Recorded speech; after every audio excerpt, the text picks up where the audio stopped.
mas may edge kayo at mas magiging successful kayo dito kung pareho kayong merong opportunity.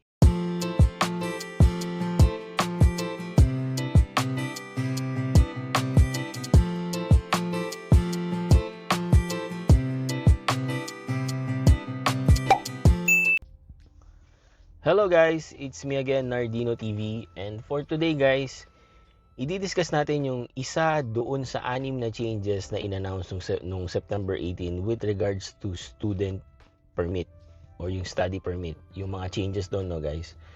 So, nag-post tayo ng video about it, pero i-discuss natin ngayon guys yung isa doon na for me is napaka-importante kung talagang itutuloy nyo pa rin yung pagkuha ng study permit, right? Ito guys yung changes dun sa SOWP or yung Spousal Open Work Permit. Para sa akin guys, kung itutuloy nyo pa rin yung pagiging student dito, I believe na mas makakatulong at mas maganda na meron kayong kasamang partner dito or kasama nyo yung asawa nyo. Remember this March 2024, nag-announce sila ng major changes regarding dun sa open work permit ng mga spouse na kasama ng student visa.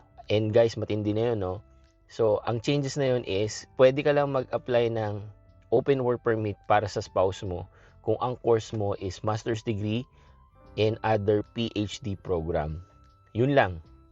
Hindi na katulad nung sa amin before na kahit na anong course ang meron ka, pwede kang mag-apply ng SOWP para sa spouse mo. So bakit ko nasabing napaka-importante ng open work permit para sa spouse ng isang student, no? So, yung sa mga nagbabalak pa rin na mag-study dito, right?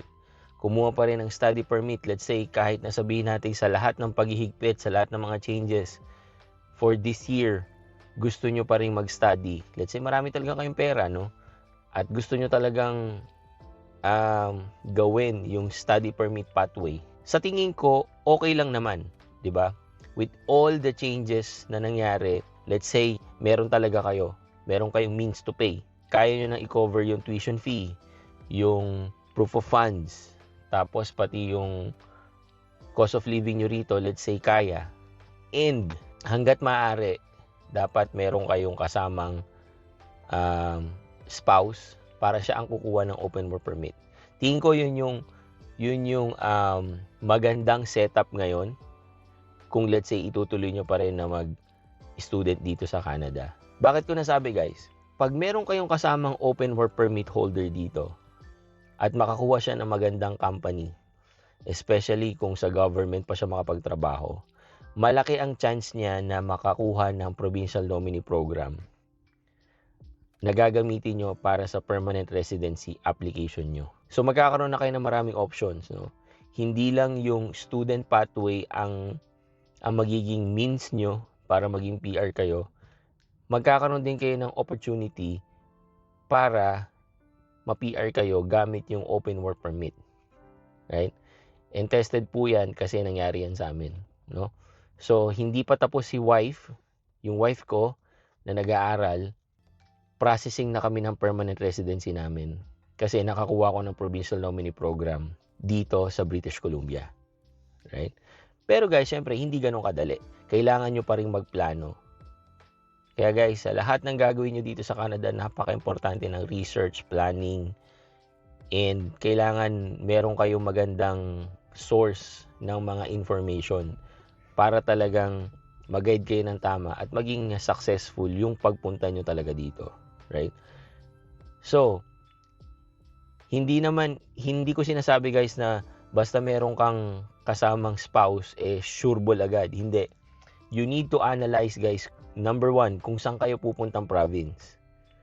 Yung work experience ba ni spouse or nung asawa mo or nung partner mo is in demand doon sa pupuntahan nyo na province.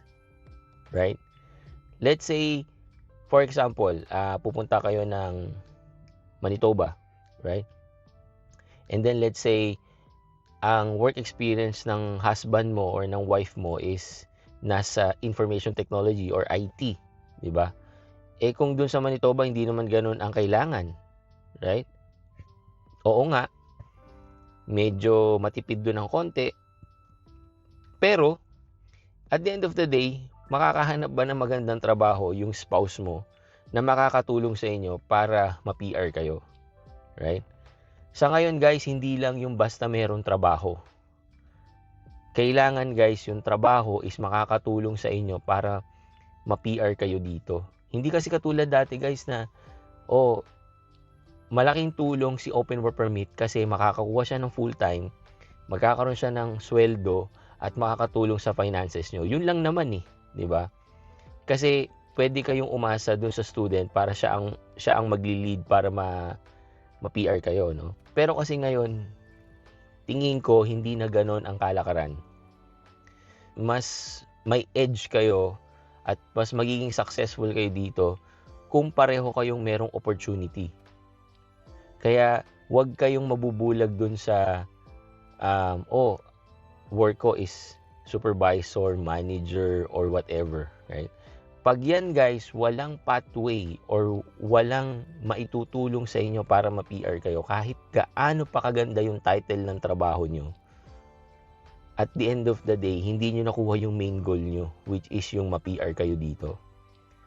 Kaya, importante guys, pag-isipan nyo mabuti kung saang province kayo pupunta. I-research nyo ano yung mga in-demand na trabaho doon para sa inyong dalawa na mag-asawa. Right? Kaya ako nasabi na perfect setup yung, let's say, talagang papasok kayo dito as a student, meron kayong kasamang spouse or meron kayong kasamang partner. At least, hindi lang nakaasa kay student yung pathway para ma-PR kayo. Merong isa, which is yung Open Work Permit, yung spouse mo, magkakaroon din siya ng ibang chances or doors para ma-PR kayo. But again guys, hindi ganun kadali. Kailangan yung pag-isipang mabuti at stick to your experience. Right?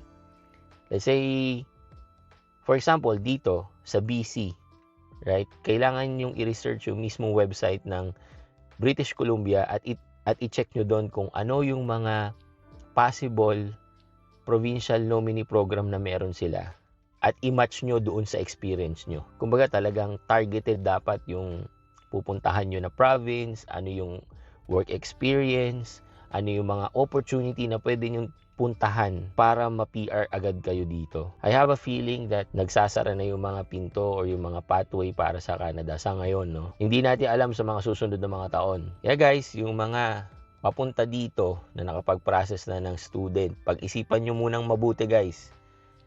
Pag-isipan nyo mabuti kung isusugal nyo ba yan.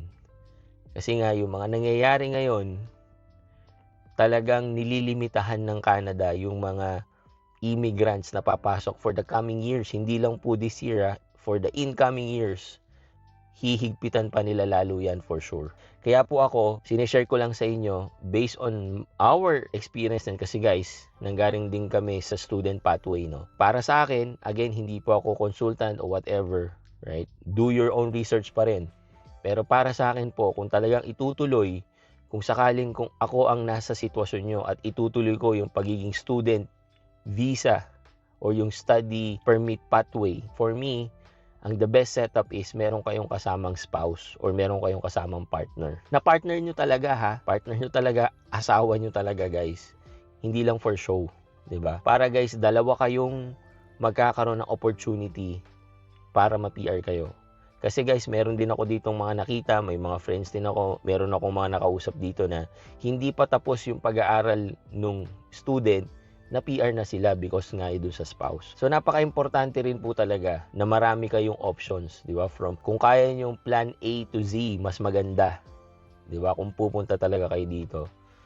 Kasi guys, kung noon way back 2020 hanggang nakarating kami ng 2022, mahigpit na nga guys eh.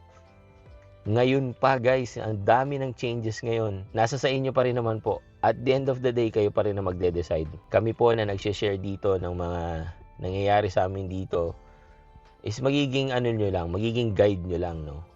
So, do your own research guys and evaluate nyo mabuti kung ano yung means nyo, ano yung mga experiences nyo, kakayahan nyo, at kung tingin nyo is meron kayong malaking chance na ma-PR dito sa Canada, go for it. Kasi guys, kailangan yung pag-aralang mabuti. Yes, maganda po talaga dito, pero sa ngayon, sa nangyayari ngayon, mas humihigpit na. Hinihigpitan nila lahat ng mga pathway. So, kailangan yung pag-isipang mabuti. Kung meron kayong opportunity din to talk to an expert, gawin nyo guys. Hindi ko naman din sinasabi na 100% mapi-PR kayo or makakapunta kayo dito pag meron kayong agent.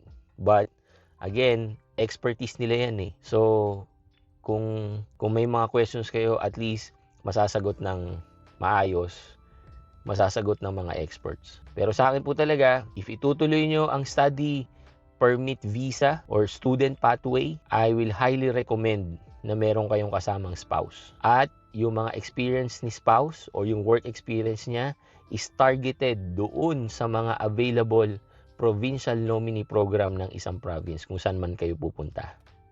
Para marami kayong chance na manominate sa provincial nominee at gagamitin nyo yun para sa inyong express entry. Yon for me, ang pinaka the best sa ngayon na setup sa pagpunta dito sa Canada. Okay? So yun lang guys, maraming salamat for watching and see you again on my next video. Peace!